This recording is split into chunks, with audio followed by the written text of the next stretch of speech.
जयप्रकाश का जन्म 11 अक्टूबर 1902 को सितबदियारा, बिहार में हुआ था। इनके पिता का नाम श्री देवकी बाबू और माता का नाम फुलानी देवी था। बचपन में उन्हें 4 वर्ष तक दांत नहीं आने की वजह से उनकी माताजी उन्हें बाबूजी कहती थी। उन्होंने जब बोलना शुरू किया तो वाणी में ओज झलकने लगा।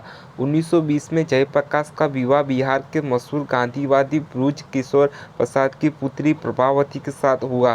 प्रभावती विवाह के बाद कस्तूरबा गांधी के साथ गांधी आश्रम में रही। जयप्रकाश ने रॉलेट एक्ट, जलियांवाला बाग नरसंवार के विरोध में ब्रिटिश शैली के स्कूलों को छोड़कर बिहार विद्यापीठ से अपनी उच्च शिक्षा पूरी की, जिसे प्रतिभाशाली युवाओं के प्रेरित करने के लिए डॉक्टर राजेंद्र प्रसाद और सुप्रसिद्ध गांधीवादी डॉक्टर अनुग्रह नारायण सिन्हा ने स्थापित किया गया था। स्वतंत्रता संग्राम में जयप्रकाश नारायण के योगदानों के बारे में जितना कहा जाए वह कम है।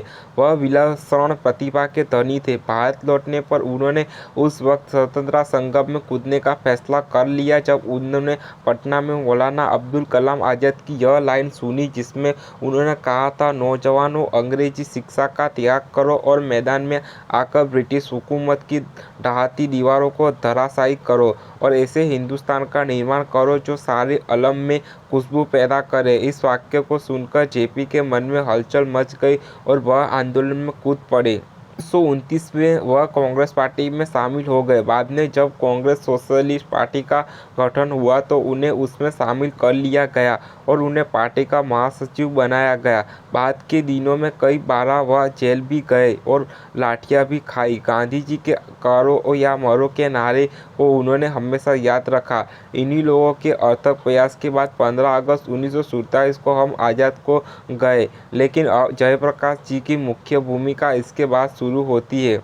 के स्वतंत्र होने के बाद 19 अप्रैल 1954 में गया बिहार में उन्होंने विनोबा भावे के सर्वोदय आंदोलन के लिए जीवन समर्पित करने की घोषणा की और 1957 में उन्होंने लोकनीति के पक्ष में राजनीति छोड़ने का फैसला किया। लेकिन 1960 के दशक के अंतिम भाग में वह राजनीति में फिर से सक्रिय हो गए। बाद के दिनों में भारतीय राजनीति में फिर से उसकी दमदार वापसी हुई और संपूर्ण क्रांति के नारे के साथ वह पूरे राजनीतिक पटल पर छा गए। सिंहासन खाली करो की जनता आती है। 5 जून 1975 की विशाल सभा में जेपी ने पहली बार संपूर्ण क्रांति के 2 शब्दों का उच्चारण किया था।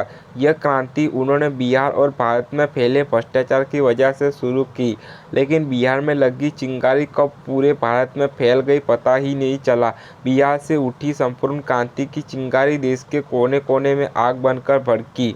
दिन अपने प्रसिद्ध भाषण में उन्होंने कहा था कि भ्रष्टाचार मिटाना, बेरोजगारी दूर करना, शिक्षा में क्रांति लाना आदि ऐसी चीज़ है जो आज की व्यवस्था से पूरी नहीं हो सकती, क्योंकि वह इस व्यवस्था की ही उपज है। वह तभी पूरी हो सकती है जब संपूर्ण व्यवस्था बदल दी जाए और संपूर्ण व्यवस्था के परिवर्तन के लिए क्रांति यानी संपूर्ण क्रांति आवश्यकता है। उस समय इंदिरा गांधी देश की प्रधानमंत्री थी। जयप्रकाश जी की निगाह में प्रधानमंत्री इंदिरा गांधी की सरकार भ्रष्ट व अलोकतांत्रिक होती जा रही थी। 1975 में निचली अदालत में इंदिरा गांधी पर चुनाव में भ्रष्टाचार का आरोप साबित हो गया और जयप्रकाश ने उनके इस्तीफा की मांग की। उनका साफ कहना था कि इंदिरा सरकार को गिराना ही होगा। तब इंदिरा गांधी ने राष्ट्रीय आपातकाल की घोषणा कर दी और जेपी तथा अन्य विपक्षी नेताओं को गिरफ्तार कर लिया।